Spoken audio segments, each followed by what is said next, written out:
সুপ্রিয় দর্শক আসসালামু আলাইকুম welcome back to my channel cooking studio by Arin. আজকে আপনাদেরকে 1 কাপ ময়দা আর একটি ডিম দিয়ে ভীষণ মজাদার তেলে ভাজা কেক তৈরি করে দেখাবো, যেটা মাত্র 5 মিনিটেই তৈরি করে ফেলতে পারবেন। খেতে কিন্তু দারুণ মজার হয় আর তৈরি করতে কোনোই ঝামেলা নেই, যে কেউ খুবই কম সময়ে তৈরি করে ফেলতে পারবেন। আশা করছি রেসিপিটি আপনাদের কাছে অনেক বেশি ভালো লাগবে। তাহলে চলুন দর্শক দেখে নেওয়া যাক আজকের রেসিপির পুরো প্রস্তুত প্রণালী শুরু থেকে শেষ পর্যন্ত। তেলে ভাজা কেক তৈরি করার জন্য প্রথমে একটি বোলের মধ্যে একটি ডিম দিয়ে দিব। এরপর এর মধ্যে অ্যাড করে দিচ্ছি হাফ কাপ পরিমাণ চিনি। তবে যারা কম মিষ্টি খেতে পছন্দ করেন তারা চাইলে 1/4 কাপ চিনিও ব্যবহার করতে পারবেন। এখন হ্যান্ড হুইক্সের সাহায্যে সবকিছুকে একত্রে ভালো করে মিশিয়ে নিতে হবে। তো এটাকে ততক্ষণ পর্যন্ত বিট করব যতক্ষণ না পর্যন্ত চিনিগুলো খুব ভালোভাবে গলে মিশে যায়। ততক্ষণ পর্যন্ত এভাবে এটাকে বিট করে নিতে হবে। তো বিট করতে করতে এই পর্যায়ের মধ্যে অ্যাড করে দিলাম হাফ চামচ পরিমাণ ভ্যানিলা এসেন্স। এতে করে কিন্তু কেকের মধ্যে সুন্দর একটি ফ্লেভার আসবে। এখন আবারও হ্যান্ড হুইক্স দিয়ে ভালো করে মিশিয়ে নিচ্ছে।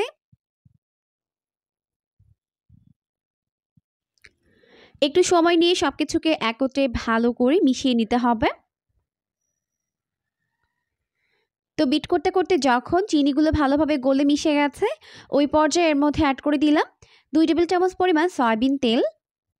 তেল দেওয়ার পর আবারও ভালো করে মিশিয়ে নিচ্ছে।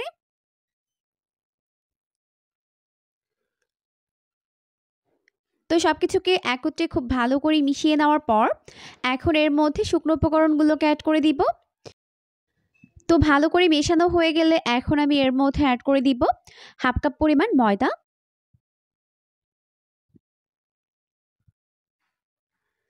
হাফ চামচ পরিমাণ দিয়ে দিচ্ছি বেকিং পাউডার, আর খুবই সামান্য পরিমাণে দিয়ে দিব লবণ। দিয়ে হ্যান্ড হুইক্স দিয়ে ভালো করে মিশিয়ে নিতে হবে।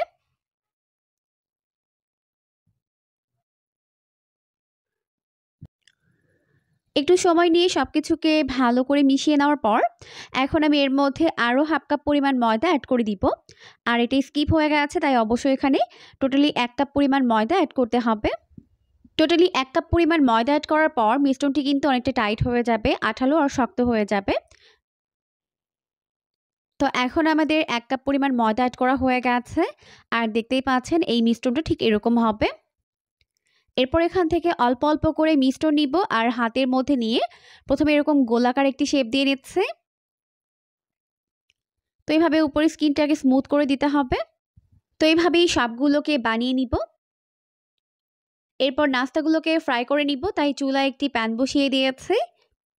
প্যানটিকে ভালোভাবে গরম করে এর মধ্যে সয়াবিন তেল দিয়ে দিয়েছে। এখন তেলটিকে মিডিয়াম গরম করে এর মধ্যে একটি একটি করে কেকের শেপগুলোকে দিয়ে দিচ্ছে।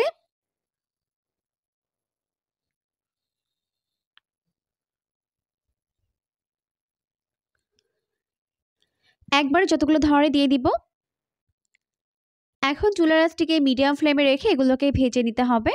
এতে করে ভেতরে এবং বাইরে ভালোভাবে কুকড হতে পারবে।